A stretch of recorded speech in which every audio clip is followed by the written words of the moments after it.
Hey, this is Domain Dave, cheapwinefinder.com. Another wine review for a wine we did up on the cheapwinefinder.com website. And today we've got a interesting one. There's a lot to talk about here, and I'll get to it. It's about a $10 wine. It's from Trader Joe's. And I don't know if it's exclusive to Trader Joe's. I think it is, but we'll get into that too. It's the Super Happy Canyon Red Blend 2023.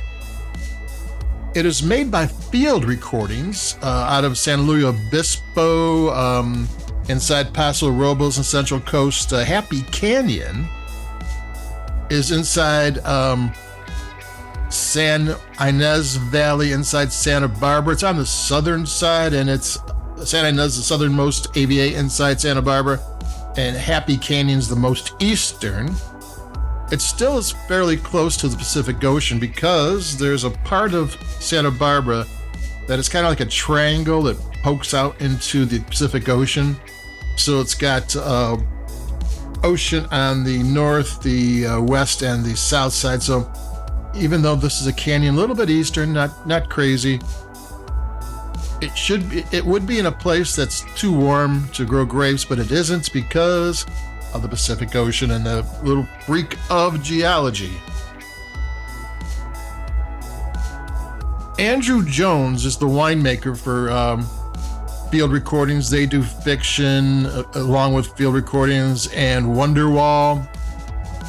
He is a winemaker, and he's been kind of a vineyard guy, and he's been going out in the Central Coast looking for forgotten vineyards. Vineyards are in places that they should be. Rolling hills, right soils. I mean, if an area has those kind of things, you drive the back roads and you can maybe find, a vineyard that Grandpa was tending and the kids aren't quite into it, and he can go in there and he'll talk to the owners and restore it and really get it going again and start making wine and turn it into a little bit of a money-making proposition for both parties. And Happy Canyon, he does a wine out of Happy Canyon that is his normal wine. It's called Super Nario, Gnario rather than Mario. I'm not quite sure what, but it's two indigenous grapes that are indigenous to Veneto in Italy, and it took them 8 years to get those vines going to where they can make grapes. So this is a place that does things their way and does things right. So I'm going to take a sip of this wine, and this is a 40% Cabernet Sauvignon, 40% Sangiovese, and 20% Malbec. If this was from Tuscany, it would kind of be a super Tuscan blend, but it's not. So it's a Santa Barbara, a super Santa Barbara one.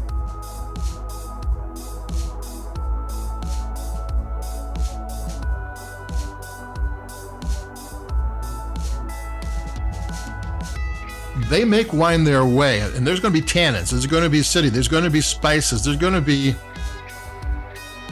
is not going to be an homogenized wine. This is going to be a wine that tells you what Happy Canyon's about and what the grapes are there. It's not going to taste like it came from Lodi or it came from Monterey. It's going to taste like that, and that's a good thing for a value price. I think that's $10 wine.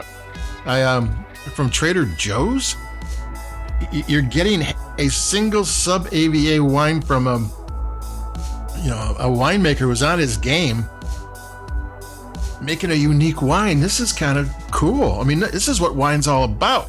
And to get it at $10, I'm going to take another sip.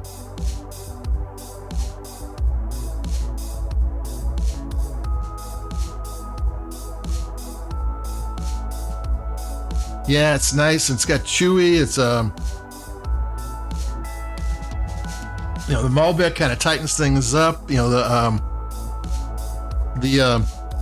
Cabernet Sauvignon usually has some nice tannins and some darker fruit, and then the Sangiovese is a little bit softer and rounder, and it works. This is a wine that if you poured for somebody who was into wine, and you didn't tell them you got it at Trader Joe's for $10, they wouldn't know what to think, actually.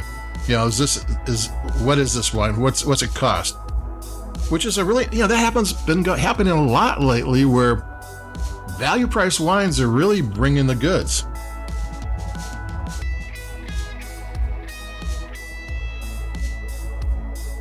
So this is made by Field Recordings. They didn't try to hide it. I checked their web out and I couldn't find anything about this Super Happy wine. So I'm assuming it is a wine made for Trader Joe's. I do know that Field Recordings does make wines for other people. I've got a local large liquor store that has bottlings that are exclusive to them from there. So it's a good way for winemakers to make some extra cash and get their name out there. So there you go. It's a Super Happy Canyon AVA Red 2023. It's a good wine. It's a solid wine. This is a wine that should cost more, but it doesn't, and I ain't complaining. So that's it for me. Domain Dave, cheapwinefinder.com. Like us where you like your podcast, if you will. This is a wine you should try. If you see it, buy it. So adios, keep it cheap. And I'll be talking to you in a couple of days. Bye-bye.